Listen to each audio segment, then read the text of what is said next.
બટા આજે તારા મામા મામી આવવાના છે. ये तो लेटेस्ट न्यूज़ है. મામાને ચા વગર નહીં હાલે એટલે ચા બનાવી નાખજે. હું કાઈ ચા બનાવવાની નથી, ઠંડુ પાઈ દે. શાક બનાવવો પડશે.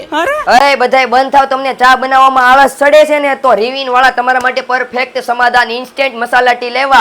આમાં ગરમ પાણી નાખો એટલે ગણતરીની સેકન્ડોમાં ઘર જેવી ચા તૈયાર. હવે મિત્રો અત્યારના બહેનોને ચા બનાવવામાં આળસ ચડે એટલે મહેમાન આવે એટલે ઠંડુ પાઈ દે ને મારા ઓફિસ વાળા મિત્રો ફોન કરે એટલે 15 થી 20 મિનિટ પછી તો ચા આવે અને ફરવા જાવ ત્યારે ઘર જેવી ચા તો મળે નહીં. આવી સમસ્યાનો સામનો મારા કેટલાય મિત્રો કરે. એ લાવ ભાઈ રીવિન વાળા ગણતરીની સેકન્ડોમાં ચા બની જાય તેવી ઇન્સ્ટન્ટ મસાલા ટી લેવા, એ પણ ખાંડ વગરની સાકર અને ગોળમાંથી બનેલી. આમાં માત્ર ગરમ પાણી નાખો એટલે દાંડવા જેવી ઘર જેવી કડક ચા તૈયાર. આનો ઉપયોગ ઓફિસ માટે, મહેમાન આવે ત્યારે, ફરવા જાવ ત્યારે, કોઈ ઇવેન્ટ હોય, તહેવાર હોય, ટૂંકમાં જ્યાં ચા વગર ન હાલે ત્યાં બધે કરી શકો છો. આની કિંમત 100 રૂપિયા 200 રૂપિયા એટલી બધી નથી. એક પેકેટના માત્ર 25 રૂપિયા, 7 પેકેટના માત્ર 150 રૂપિયા, 20 પેકેટના 450 રૂપિયા, 30 પેકેટ માત્ર 650 માં ઓલ ઇન્ડિયા ડિલિવરી કરે અને સુરતમાં તો ફ્રી હોમ ડિલિવરી છે, તો મગાવી લેજો.